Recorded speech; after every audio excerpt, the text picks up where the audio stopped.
Ora nuova relazione, chi vi parla è la nostra Presidente che ci illuminerà sulle feste pubbliche nell'Ottocento. Generico. Generico. Sì, comunque in tutti e due i casi. Io scusate, ho sbagliato. Ho preso una cosa per un'altra.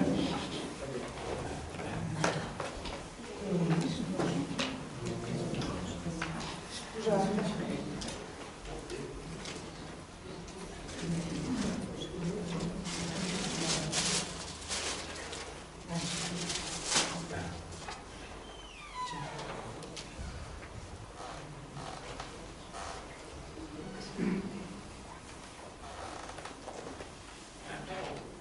Il titolo esatto è Feste pubbliche a Ceneda e Serravalle nell'Ottocento.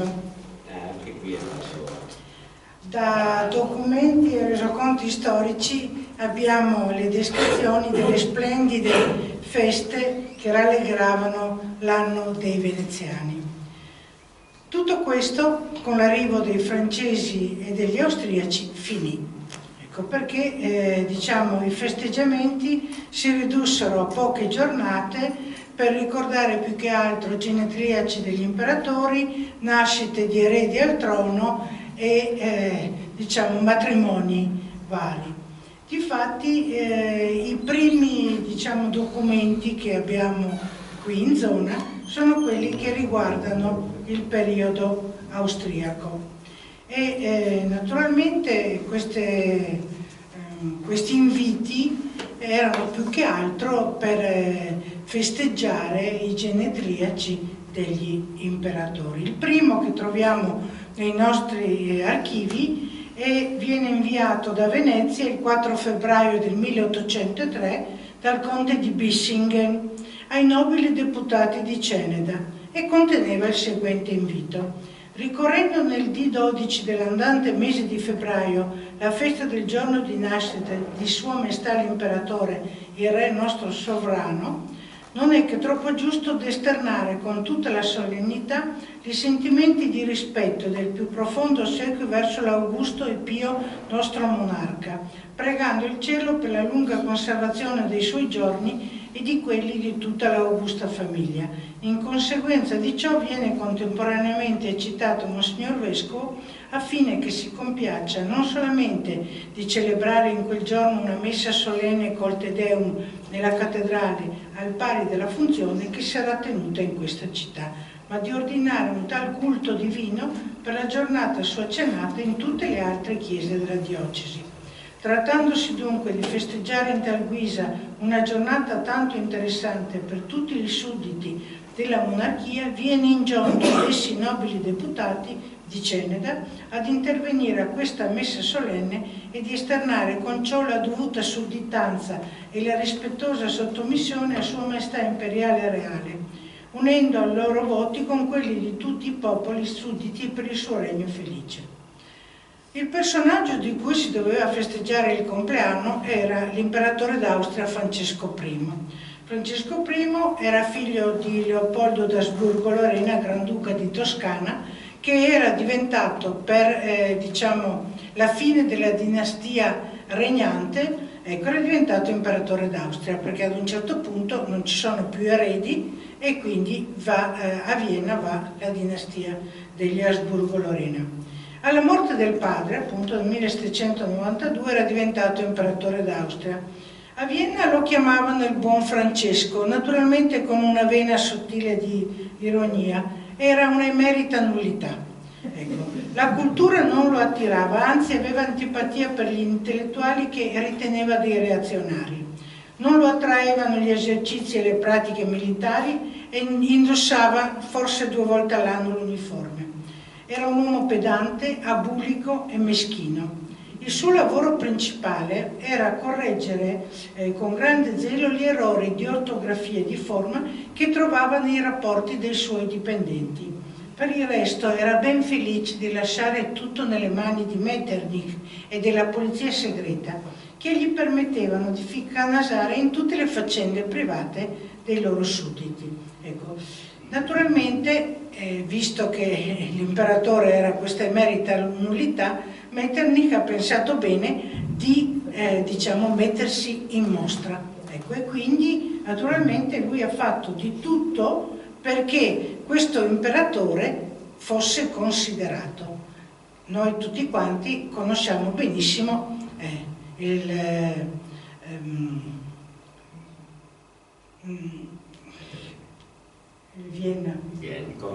congresso di Vienna, scusate, non mi veniva.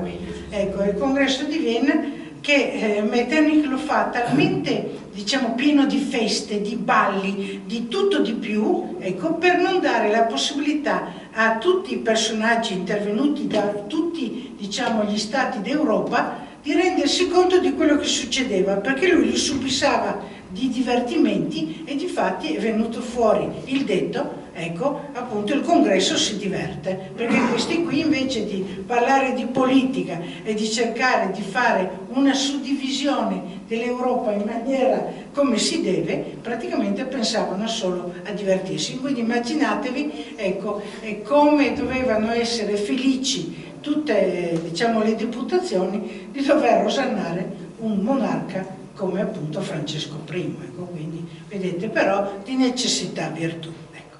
Allora, naturalmente, dopo il proclama del 4 febbraio 1803 non troviamo più negli archivi comunali altri inviti a solennizzare, diciamo, le ricorrenze di Casa d'Asburgo, almeno per questa prima parte, diciamo, dell'Ottocento. Il 4 gennaio del 1806, siamo in piena, diciamo, in epoca francese, da Treviso giunse a Ceneda un documento intitolato Celebrazione della pace. Ecco, il governo della provvisorio della città e provincia di Treviso si rivolgeva alla rappresentanza di Ceneda. Ecco, il governo provvisorio provinciale, con senso di intima compiacenza, ecco, giunse dal quartier generale di Sua Altezza Serenissima il Principe Eugenio la faustissima nuova della riunione al Regno d'Italia della città di Venezia e di tutto lo Stato Veneto, e si affrettava di trasmettere appunto alle varie località, ecco, che per questa faustissima ricorrenza Monsignor Vescovo doveva dire a tutti quanti la messa solenne con il canto del Te Deum, e naturalmente che dovevano intervenire tutte le autorità vestite adeguatamente. Quando si intendeva vestite adeguatamente doveva essere, se erano militari dovevano avere la divisa di gala, e se invece erano civili dovevano avere la marsina, il frac, le cose, insomma, diciamo in quella maniera. E naturalmente c'è questo Te Deum, questa cerimonia, e si sancisce in questa maniera, con questa cerimonia, il cambio di dominazione dagli austriaci ai francesi. Il 3 maggio del 1810 si invitano i saravallesi a festeggiare le nozze di Sua Maestà Napoleone I con l'arciduchessa Maria Luisa d'Austria. Naturalmente ogni volta che c'era questi inviti c'era sempre l'invito che veniva dal vescovo per la messa solenne col Te Deum e tutti quanti vestiti naturalmente a festa, logico. E poi naturalmente abbiamo anche la comunicazione della nascita del re di Roma, quando nasce appunto a Maria Teresa e a Napoleone, che nasce diciamo, l'Aiglon. E naturalmente invitavano anche le autorità ecclesiastiche a suonare le campane in segno di giubilo, e il 25 maggio del 1811 il viceprefetto di Ceneda scriveva a Podestà di Serravalle chiedendo una dettagliata descrizione delle feste che ebbero luogo in loco per il battesimo di Sua Maestà il Re di Roma. Ecco. Però siccome diciamo, Serravalle non ha risposto, evidentemente o non ci sono state feste per solennizzare, oppure si vede che si sono dimenticati di rispondere a questa lettera. Nel 1812 vi furono a Ceneda festeggiamenti generici, non è specificato di che genere, per l'anniversario dell'incoronazione di Napoleone I. Una cosa che mi ha colpito in maniera, diciamo, determinante nel periodo napoleonico, l'interesse di questi cosiddetti mangiapreti in materia di culto e di festività religiose. Ecco perché tutti quanti appunto sappiamo che non è che i francesi andassero tanto così con la religione, invece noi troviamo documenti che vediamo come questi si interessavano dei riti e di tante cose che riguardavano la Chiesa. Il 19 settembre del 1806 da Milano il ministro per il culto, Monsignor Bavara, scriveva a Monsignor Vescovo di Ceneda: pervenuta mia notizia che gli ordinari del Regno siano stati con avviso privato eccitati a chiedere dalla Sacra Congregazione dei Riti l'introduzione di una nuova festa ed ufficiatura del Cuore di Maria, stimo di rendere avvertita la loro prudenza non essere permesso l'adottare nell'esteriore pubblico culto della religione dello Stato innovazione, siccome codesta sarebbe senza il dichiarato previo espresso del Governo. Ho l'onore di attestarle la mia distinta stima e considerazione. Da Ceneda il Vescovo risponde: a Sua Eccellenza Monsignor Bavara, Ministro per il Culto, Milano, significo a Sua Eminenza di non aver fin qui ricevuto alcun privato eccitamento dalla Sacra Congregazione dei Riti per impetrare l'introduzione di una nuova festa ed ufficio del Cuore di Maria. Se ciò si fosse verificato, non avrei mancato, prima di pubblicarne il rescritto di Roma, di rassegnarlo al Regio Permesso. Quindi vediamo come anche il Vescovo aveva bisogno di un permesso delle autorità per poter, diciamo, introdurre un nuovo culto. Probabilmente questa festa non è stata istituita perché poi nessun altro documento ne parla. Da Milano il 3 luglio 1810, sempre Monsignor Bavara scrive una circolare che arriva anche al Vescovo di Ceneda.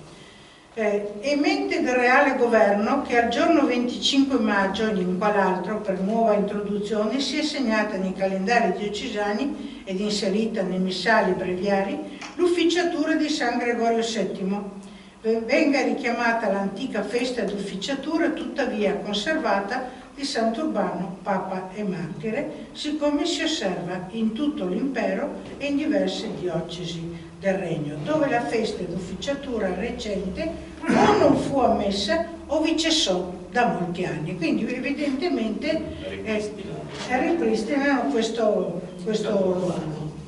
culto. Questa saranno contenti quelli di Godera, saranno Sì, più ricci. Ecco. Poi abbiamo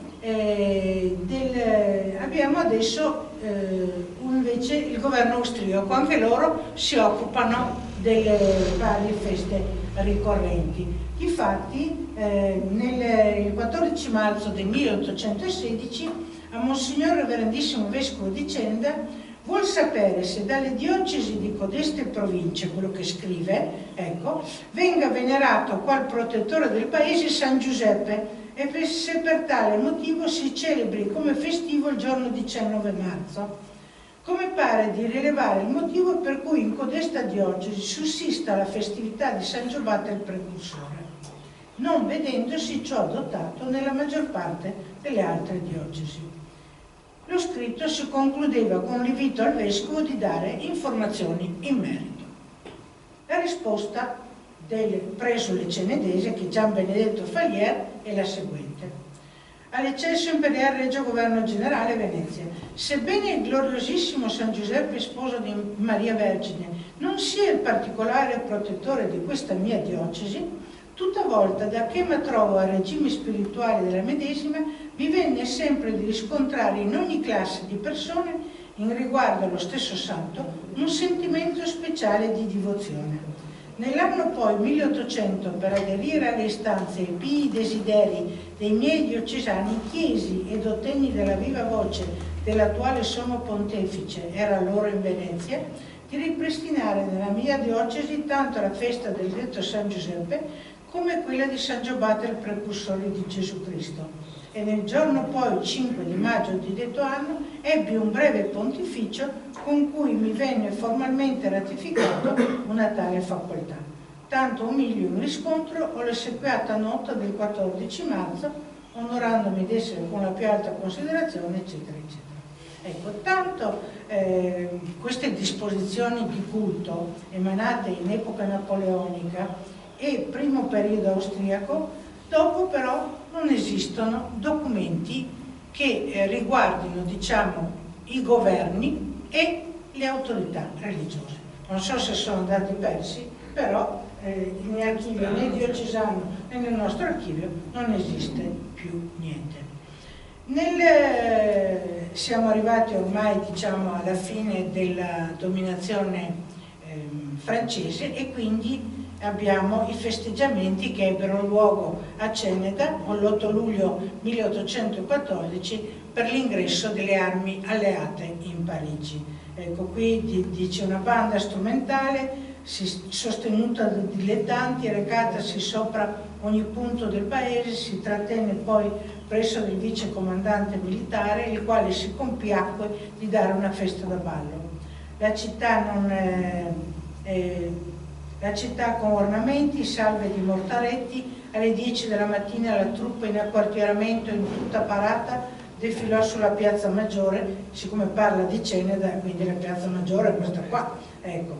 Le autorità civili e militari riunite nel palazzo del comune mossero verso la cattedrale ove assistettero alla messa solenne celebrata da Monsignor Vescovo e seguito da Lino Ambrosiano, che è sempre il Te Deum.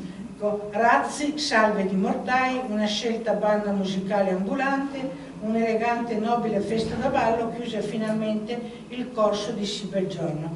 La pietà di Monsignor Vescovo dilatò gli atti religiosi. Quanto ebbe luogo in Ceneda venne anche uniformemente eseguito nelle aggregate del cantone, quindi probabilmente anche a Serravalle e dappertutto avranno fatto la festa per l'entrata sì, appunto la celebrazione, qui dice, delle armi alleate a Parigi.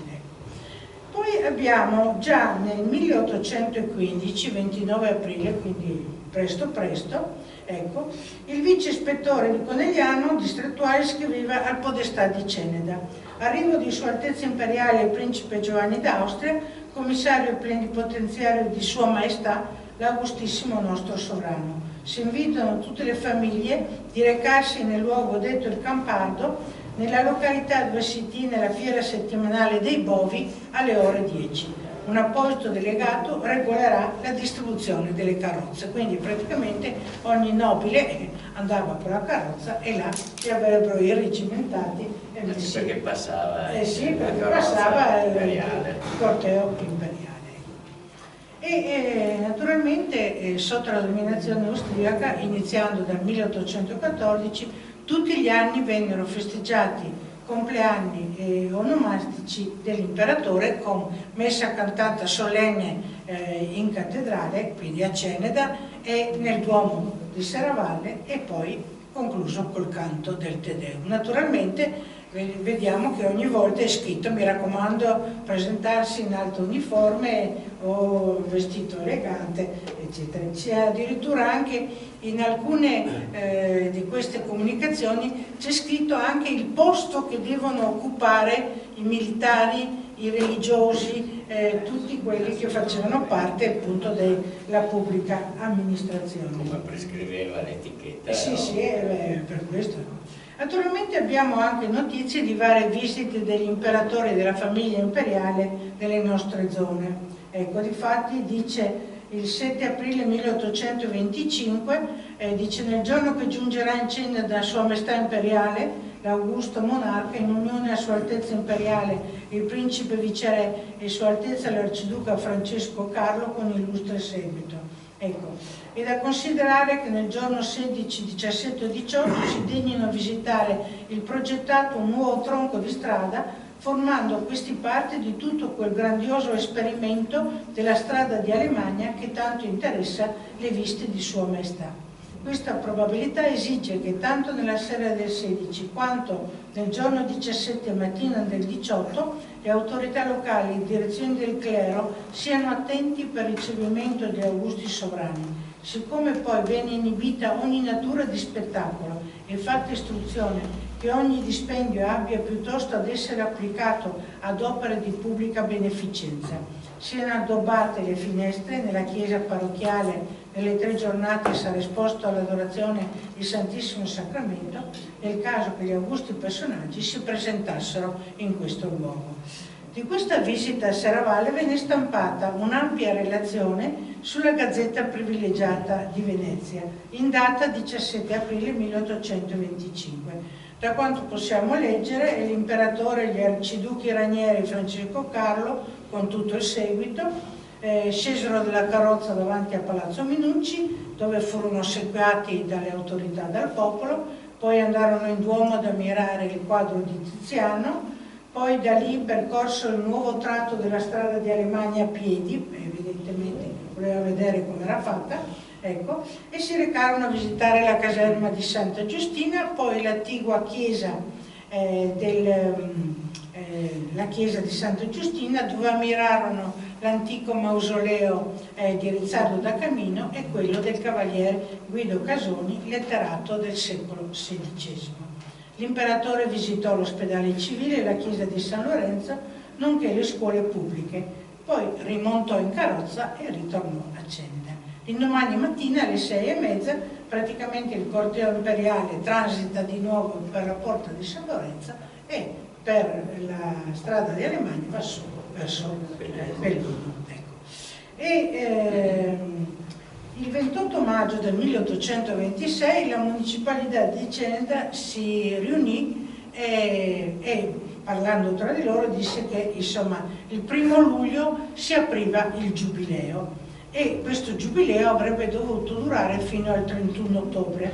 Per questo motivo la municipalità di Ceneda decise di sospendere le consuete corse dei barberi e dei fantini e naturalmente di non fare nemmeno la macchina dei fuochi d'artificio e su questa disposizione venne tolta la seduta. Praticamente questi col fatto che c'era il giubileo dice niente festività, niente, basta, non si può fare. Fino a ottobre non se ne parla. Ecco sì.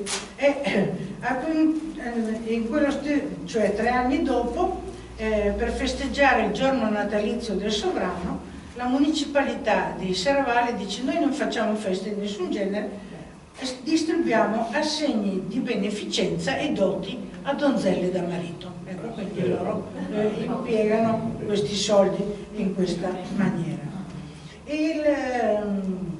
Il 30 agosto del 1832 il vescovo di Ceneda informava la deputazione comunale di Ceneda che il 2 settembre in cattedrale ci sarebbe stata una messa solenne cantata per ringraziare la divina provvidenza di aver preservato la preziosa vita del principe ereditario, Sua Maestà il Re Juniore di Ungheria, dall'enorme attentato testé contro di lui commesso. Praticamente avevano tentato alla vita del principe ereditario e per fortuna si era salvato e questi fanno la messa solenne. Ecco.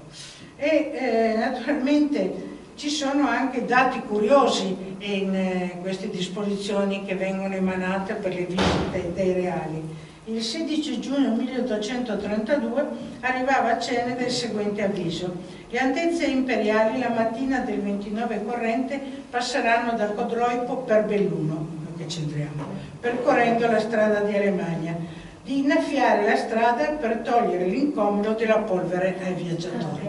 Quindi tutti quelli che stavano sulla strada praticamente dovevano innaffiare la strada. Nella stessa occasione vengono date opportune disposizioni per alloggiare i sovrani. Arrivo a Ceneda il 16 e ripartiranno il 18 per la nuova strada di Alemagna per il Tirolo. Si dispongono possibili trattenimenti trasportando qui per 2 sere la compagnia teatrale che attualmente si esibisce a San Benedetto in Venezia.